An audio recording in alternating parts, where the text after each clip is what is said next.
Hi, and welcome back to Pixels and Points. I'm Susie Brown with Red Rock. I'm a media buyer planner here. And with me today, as always, is Matt. Hi, I'm Matt Nelson, the digital media director here at Red Rock as well. So today I brought an article that's a little follow-up from what we talked about 2 weeks ago, talking about Google's rollout using AI for online search. So in the last 2 weeks, we kind of talked about how it looks, what we think is going to happen, how it is compared to Bing. And this article titled Glue and Pizza or Eating Rocks is some examples of how it's been working in real time. Kind of looks like some things are not going so smoothly. So social media kind of lit up in the past week with all different kinds of accounts posting jokes because they would put in different queries, and I can scroll to some of them right now. I mean, we knew this was going to happen. Yeah. It's like they had an issue with Gemini, and now they're having the same one with this. It's just because the AI is just pulling information out of people's websites when, I mean, this is what people were complaining about, is that they were going to be plagiarizing. So it's a fun. Exactly. And they can pull it out of, anywhere. So like parody sites like The Onion, or like we were talking about, just any Google troll or Reddit troll. Sorry, my dog, of course, always trying to get Reddit. Any trolls like that, any Reddit accounts, they can just pull information from anywhere. So here's some of examples that I thought was pretty funny. One of them was, I can't believe, before I tried it, right? She said, Google needs to fix this ASAP. And the query was, how many rocks shall I eat? And AI said, at least one small rock per day is how many you should be eating. And that they're a vital source of minerals and vitamins important to digestive health. So obviously that is not the correct information. Yes, go eat some geodes as well. Yeah. Exactly. And then here we go, is another query. Cheese not sticking to pizza. And it said cheese can slide off pizza for a number of reasons, including too much sauce, too much cheese, thickened sauce. And they said that maybe we should try adding about 1/8 cup of non-toxic glue to the sauce. It'll give it more tackiness. Yummy. Yep, always delicious. And then here's one that's a little problematic. Was the query, how many Muslim presidents has the United States had? And the answer is one Muslim president, and that would be Barack Hussein Obama. So again, more problematic content, obviously misinformation, not a good look for Google having this out there and having their name on it. Just, yeah. Yep. So and my very last and very favorite, I think, was somebody was asking how to pass kidney stones quickly, which is probably somebody in a lot of pain and in a medical emergency. And it said, drink plenty of fluids, right? Water, ginger ale, lemon lime soda, fruit juice. But then one of the last things it suggested was you should aim to drink at least 2 quarts of urine every 24 hours until your urine is light in color. So I don't know if anyone tried that, but obviously a little dangerous with this kind of AI medical information. Yeah, not. Yeah, they've got to fix this. But I mean, how do you fix it? Is the question. It's pulling. Well, right. It goes back to like the fundamental problem of ChatGPT or any kind of AI. You can get the information from anywhere on the internet. So until that's regulated, this is what's out there. So we'll probably see the answers get scaled back a little bit, and they'll slowly come back. I think. I don't know. I mean, yeah, it's fun times right now, I guess. Yep, very interesting. But I think it makes a lot more sense.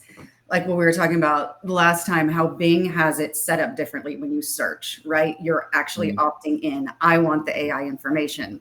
So you can take that with a grain of salt versus this is just all right in your feed. I know it looks a little different, but it's just all right there. So easy to get, misinformation and get confused. As a parent, I kind of see the thing where the kid will do a Google search and they'll write a report and they'll say, Mom, can you read it real quick? And you'll read it and be like, Barack Obama is not a Muslim. Where are you getting this information? And they're like, it's on Google. They told me, and it's gonna be Right. And so many kids use Google. I mean, that's their research tool. So a little scary. that's a lot of people's.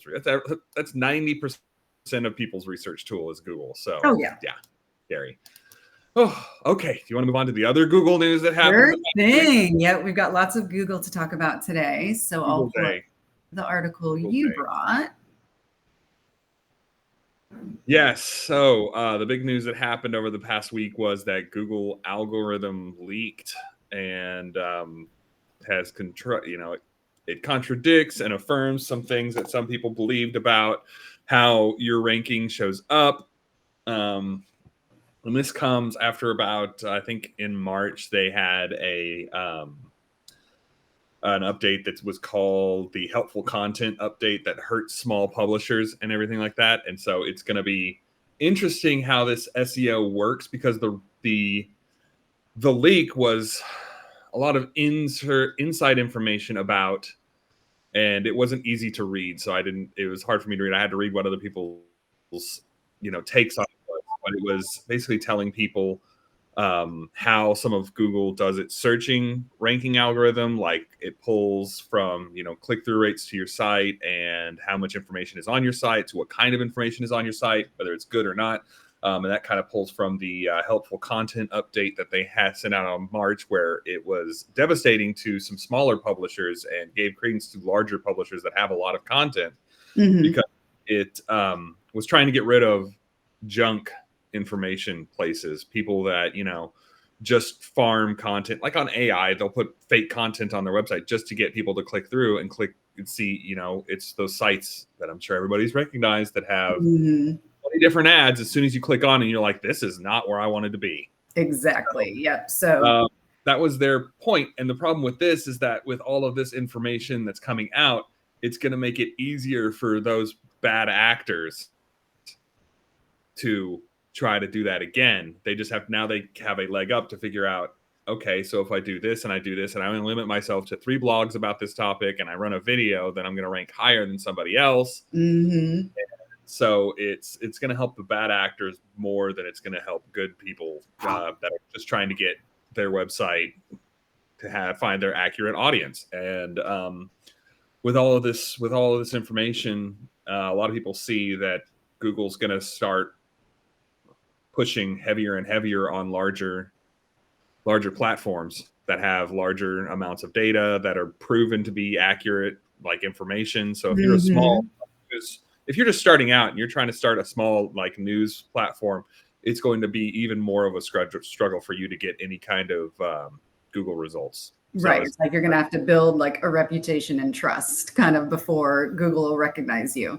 Yeah, it was saying newer websites are thrown into what's called a sandbox until they start ranking on search. So it's really hard. It's going to be harder and harder for new people to get in as we move along, and just trying to get any kind of SEO put in. You're going to have to go through all these steps that Google search algorithm has placed. And I wouldn't be surprised over the next 6 months that Google changes even more stuff up to make it even harder for fake websites. Because it sounds like kind of in a nutshell, what got leaked was their rule book, right? Their playbook. So now if everybody has the playbook, that's one of Google's most important things. It's their secrets and how they're operating. So obviously, once you know the rules, you can work around them. Yeah. So I just see it getting more difficult for smaller publishers to get on and get their content seen, because they're going to make it harder for fake publishers that are just click driven and trying to get advertising budget and ad revenue. So that's that one. There's a lot more that came out, and we'll see more percolate up of new SEO strategies coming up over the next 2 months, I think. How do you think it's going to affect our strategy, right? Overall, with what we're doing? How will it affect our strategy? We'll definitely be paying attention to this, knowing that we sit in a sandbox for a little bit after you get indexed and searched, and knowing that not all your site will be indexed. I mean, that goes back to what people assumed from the very beginning was when Google first started, was that it would just like read the title of your page. And so that's why you would have all these meta tags in it Right. too, if someone searched it. But it's indexing the whole page, but they were seeing that not all the pages would get indexed. And so it's like, which pages do you need to make sure that what you're trying to get people to search on are the right ones to have the right information on? And that's some of the data that's going to be coming out that we're going to be using for our clients. Yeah, it's just looking at all of the, as to quote the article, the inner machinations of Google's search algorithm that could be out of date, and which data points that they collect but they never use, like which ones are important, which ones aren't, is Yeah. what's Which one helps? Which ones are but not important? and we're going to try to stay ahead of it, try to get on it. But I do even see that after this leaked, that Google may change it a little bit. So we've just always got to stay on top of it with the new changes. And but as we know, Google's not going to tell us what their changes are. It's just right. We're going to be always guessing to figure it out. Goes into their score to try to keep your website score up. So that's what we're trying to do. Very cool. Very interesting. And I'm sure next week it'll be a whole nother slew of different articles and information on Google, always changing. Another update. Yep. Right. Very cool. Well, short and sweet this week. We got all our big Google points. And then we'll be back in the next 2 weeks and talking about more traditional happenings, more digital happenings in our media world. Yep. All right. See you then. Thank you.